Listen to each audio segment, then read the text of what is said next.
Welcome back to Snake Eyez. This is Dollar Channel. This is literally my second video in the day. Doing the best I can to try to grind. Alright? Today's video, we're going to be giving our reaction and our thoughts to Blue Water Road, which is Kehlani's album. This is my first, I believe my first reaction to an album on this channel. I might do another reaction video down the road. We'll see what happens because Road to Double XLs should be coming out soon. Follow me on both my social medias. My Twitter is going to be snakeeyes_dollar, capital S in the beginning, dollar with a capital D as in Dame Dollar.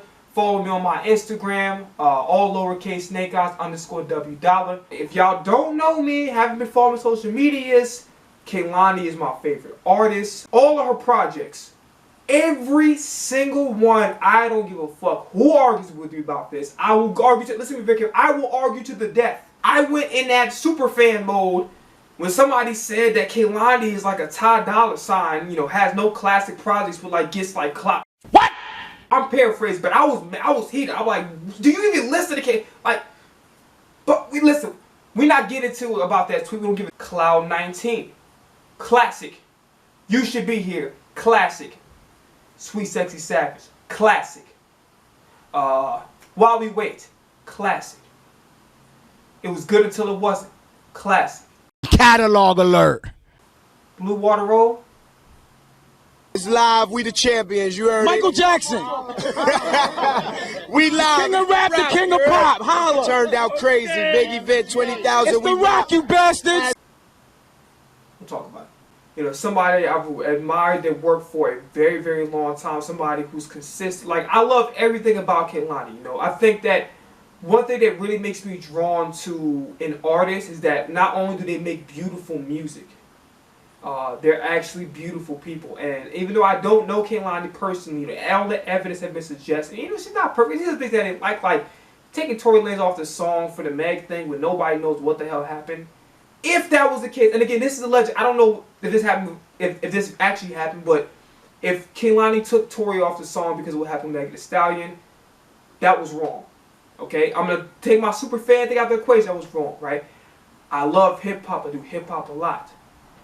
No artist in any shape or form, and the entire for my entire existence being on this planet, has anybody's music like Kehlani's has affected my life. Something I feel like that not only is just great music, great sound of music, I can connect to. It's almost as if, and you know, the circumstances may be different, life situations may be different, maybe different paths or whatever, but I feel like that, you know, there's a lot of stuff in her music that really speaks to me. And there's a lot of stuff that she's done, you know, both in her personal life and, you know, her becoming a professional videographer when her back was against the wall trying to release an album in the midst of a pandemic, to literally learn everything off a YouTube video, not using an industry connection. And even inspired me to, you know, in my artistry, and even though my mixing and mastering was ass, inspired me wanting to go mix and master my own records, just basically watching off her example. Like, I truthfully look at her as a role model. And regardless of what I'm about to say right now, which is going to hurt me like hell, none of those things that I just mentioned change. I will still proceed as a super fan that I am, till this day, and even at the time that we were recording this video. Blue Water Road was mid. Oh. I listened to the album with being really heated about the Eagles and Howie Roseman. And then after the Trent McDuffie thing over Jordan Davis, which I was highly heated about, I was mad as hell. It's been a minute since she had an album or project. Let's just go see what she does. I listened to it and I'm like, it's not it. And listen, there's a lot of Kehlani fans that's out there that's like, oh, well, if you didn't like Blue Water Road, you're just attracted to her toxic music. And I'm like, that's nothing to fucking do it. Like, there's plenty of feel-good songs that she has that are great, right? Change Your Life being one of them. Already Won, which I don't think was on any project.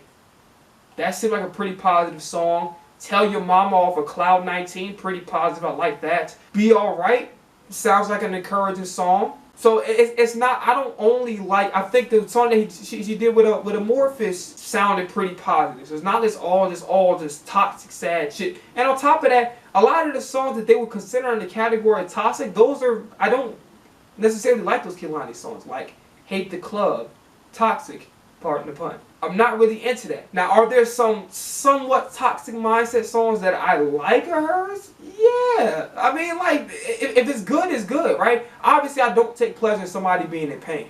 But I'm not going to sit there and deny that, like, yo, if somebody could turn their pain, and I do the same thing. I turn my pain into music. If this shit's a sad banger, it's a sad banger. It's just the way it is, you know what I'm saying? I don't think the subject matter being about her being in her happy place, or her, you know, talking about the same shit that she normally did in her previous project has anything to do with the enjoyability of the album, the way I feel about it, or what's particularly wrong with this album and why, unfortunately, it is a mid-album, and I don't consider it a classic. Despite the fact that the Metacritic gave it an 85% score over, I think they rated it was good until it wasn't 79, which I completely fucking disagree. Like, it was good until it wasn't, is at least an 87. I rated a 90, like a 9 out of 10, but whatever. And I wish it was a positive reaction video, but it's going to be a somewhat critical one. Alright? So let's get into the meat and potatoes of why I thought the album was mid. The biggest thing that stood out to me, which I was very disappointed by, was the production. The production was very lackluster. And it missed that zestiness. Now you can say, well, you know, it had it on Up All Night and everything. Well, I actually like Up All Night. But then again, does that really count? Like, I heard that single already. Up All Night is one of her best songs. I like the song. Up until people think it was made, I like the song. I thought that was like retro Kehlani, everything that makes Kehlani good. You know, it just, from Little Story and Alter, which I wasn't really feeling as much. It was a huge improvement. It was somewhat back to her original sound. Okay, and I think it was the song before. It might have been called Everything. Might have been. That was right before Up All Night. I didn't feel it. It just felt like someone that was trying to force, you know, that song that sampled Slick Rick and the 80s sample, 90s. Listen, whatever the damn sample was, it was just seemed like they was trying to kind of like force Kehlani to go back into her bag of what she used to be and what we all know and love Kehlani to be, which is that, you know, that trap soul sound, that very, you know, 90s, 2000, early 2000-ish samples, and kind of like a sassiness to the beat. You know what I'm saying? It's kind of like upbeat and gives you energy, and it just didn't. Throughout all the projects I've heard, you know, one thing that Kehlani excels versus majority of artists, especially R&B artists, is that her production is always on point. The production here was not on point with this one at all. It was just, the beats were very boring. It was just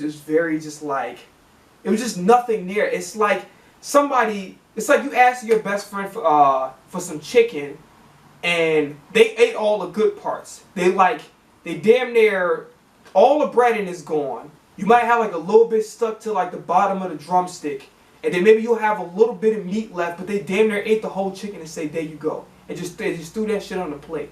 And you're like, what kind of disgusting ass human being are you? Like, bro, how you gonna offer me the chicken and you damn near ate the whole thing? That's kind of how it was. That's kind of how I felt about, you know, the production on Kehlani's album. Songs like Change Your Life and FMU, it was so much energy in the production. Even Serial Lover, even Open, there was just so much energy and life. Kehlani, in my honest opinion, excels at contemporary R&B beats. You know, mostly like trap soul kind of shit.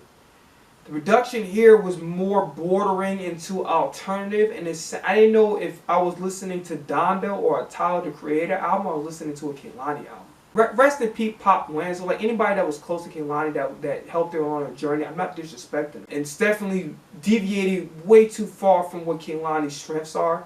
I think the singing and vocal performance wasn't bad, but it wasn't strong and captivating as it used to be, right? So I listened to songs like Feels and Hold Me By the Heart and Nights Like This. There was conviction in the way, in her delivery, and her vocals, you know, were powerful. It just grabbed your attention. Just the vocals was just I just felt like that from a vocal performance perspective, she gave the bare minimum. It wasn't trash singing, but it wasn't something that kind of like pulled you in, like, damn, like this is like paradise. I'm just going to do everything at half speed kind of thing. It didn't fulfill its purpose, right?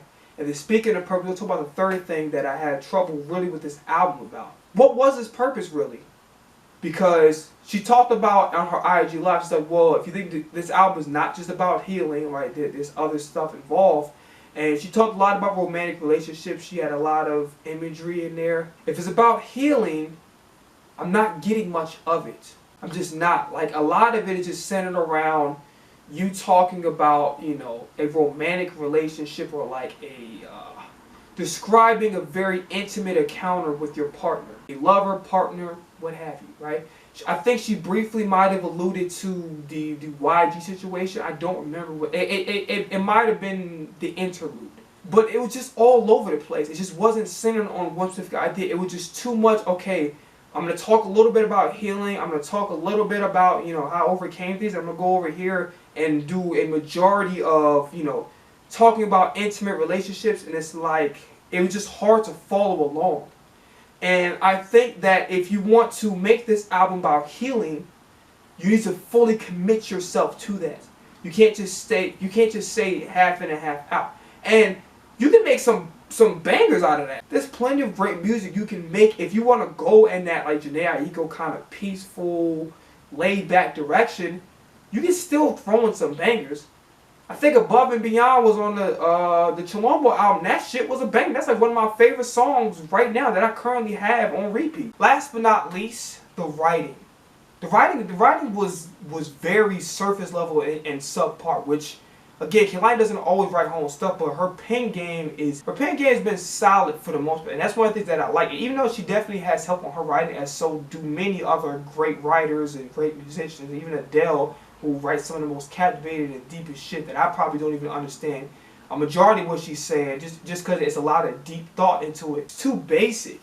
It was just nothing really to chew on and really just kind of meditate over and mull over, like, what is she really trying to say? Is there a deeper meaning that she's conveying there? Yeah, she's throwing some imagery there, here and there. I don't want to say it's like alphabet or like preschool writing, but it just wasn't anything to like, it wasn't really anything meaningful or something that just like, whoa, this was well done how you describe certain situations that's taking place in your songs. So overall, Tangerine, the chorus was catchy as hell, I'm not gonna lie. That song may or may not grow on me.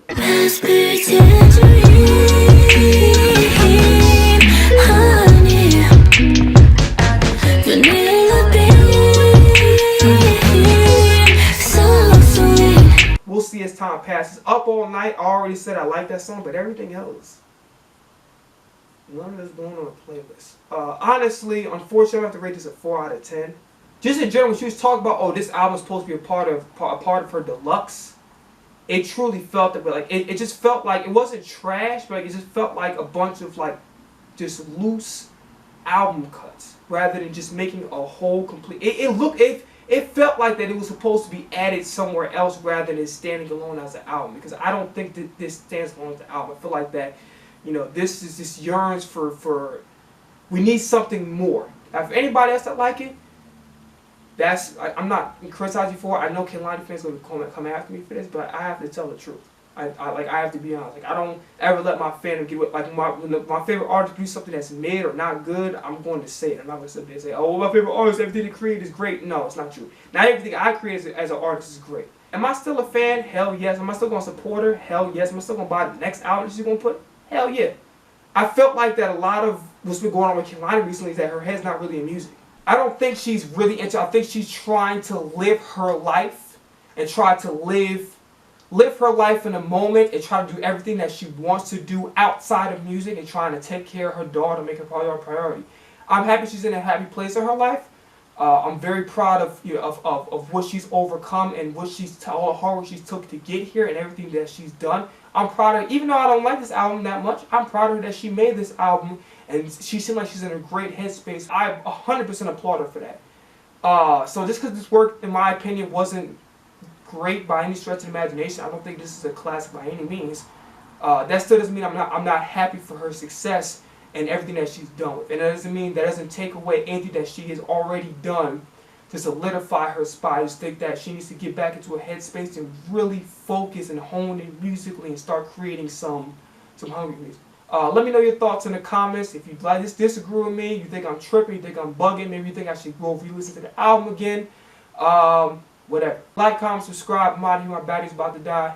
Peace, alright? Like I said, but in the other video, brother got big dreams, don't have a big bank account. Make sure I hit that GoFundMe link and go donate some money to the channel, brother. I need some new equipment, shit like that. You know what I'm saying? So like, help a brother out. I'm working my ass to do it on my own. But I you know, any and all help will be appreciated. Alright?